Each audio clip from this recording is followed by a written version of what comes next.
রাত যখন ১২টা বাজে, যখন আমরা ঘুমাতে যাব, তখনই তাদের ক্ষুধা পায়। কি করে দিলাম এই রাত্রেবেলা তাই থাকছে আজকের ভিডিওতে। আসসালামু আলাইকুম এভরিওয়ান, কেমন আছেন সবাই? আশা করি সবাই ভালো আছেন। যখন আমরা খেতে বসছিলাম তখনই বলেছিলাম তাফসা আসো খাবার খাওয়াই দিস, সে তো তখন শুনেনি আমার কথা। যখনই বলেছি চলো ঘুমাতে যাবো তখনই সে বলতেছে আমাকে নুডলস করে দাও এই রাত্রেবেলা। তখন কেমন লাগে বলেন? যাই হোক, তারপর তাকে নুডলস রান্না করে খাওয়ালাম। খাওয়া দাওয়া শেষ করে আরেকজন হাজির যে আমাকে রুটি ভেজে দাও আর বট রান্না করে দেন। এখন কেমন লাগে বলেন? অনেক রিকোয়েস্ট করার পর আমি রাজি হয়েছি যে আমি রাত্রেবেলা পারবোই না। যেহেতু রুটি একদম রেডি করা ছিল ফ্রিজে, সেজন্য আমি তাড়াতাড়ি করে রুটিটা বের করে নিলাম আর একটা করে এখন ভেজে দিব। আর সে রুটি খাবে না, তাকে পরোটা ভেজে দিতে হবে। এরপর আমি চিন্তা করলাম যে যেহেতু অনেক বেশি রাত হয়ে গেছে, তুমি একা একা কেন খাবে, আমিও খাবো তার সাথে। এই তো আমি রুটি ভাজতে যে একদম রুটি ফেলেই দিয়েছি। যাই হোক, ফেলে দিলে তো আর হবে না, একটা করে ভেজে নিতে হবে। এরপর আমি একের পর এক রুটি ভাজতেছিলাম আর এখানে আমার ফোনে একদম চার্জ ছিল না, এর জন্য আর ভিডিও করতে পারিনি ভালো মতো।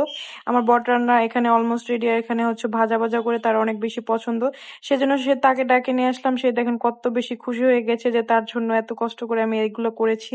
এই তো তার জন্য 2টা পরোটা আর আমার জন্য 2টা রুটি। আর এখানে আমরা সবাই মিলে খাচ্ছিলাম, একদম পারফেক্ট ভাবে হয়েছিল। আর খাওয়ার মাঝখানে ঠান্ডা পানি তো অলমোস্ট লাগবেই, না হলে তো তাদের জীবন একদম অতিষ্ঠ হয়ে যাবে। তারপর ঠান্ডা পানি দিলাম তাকে।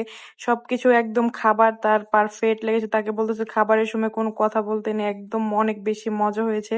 তাকে বলতেছিলাম যে তুমি হাত দিয়ে বুঝায় দেখাও যে কেমন হয়েছে, সে একদম আমাকে বোঝাচ্ছিল। গরুর বট কার কার পছন্দ অবশ্যই কমেন্টে জানাবেন। আর এখানে আমি দেখাচ্ছিলাম যে কয়টা বাজে দেখেন আর কি অবস্থা। আমাকে এত রাত্রেবেলা তুমি এত বেশি জ্বালাও, তাকে একদম ফোন দিয়ে একটা বাড়ি মারছি আমি যে তুমি এত কেন জ্বালাও আমাকে তাফসু, তুমি একদম অনেক বেশি বেশি করে জ্বালাও। সে বলতেছে একদম খাবারের সময় কথা বলতে নেই আমার মতো। আর বলতেছিলাম যে তুমি পাবজি খেলতেছো এখনো পর্যন্ত। আর আমাদের বাসায় সবসময় এরকমই হয় যে তাদের মাঝরাতে ক্ষুধা লাগে আর তখনই আমরা কিছু না কিছু বানাই খাই। আর ওখানে তাফসুকে নুডলস খাই রুমে রেখে এসেছিলাম, সে তো জানতোই না এই সাইড দিয়ে এত কিছু করে ফেলেছি। সে তো দরজা ভেঙে চুরে নিয়েছে যে তোমরা আমাকে রেখে কি করছো আর আমাকে রেখে রেখে একা একা কেন খাচ্ছ। আর এর ভিডিও কার কার ভালো লাগে অবশ্যই কমেন্ট করে জানাবেন। আল্লাহ হাফেজ।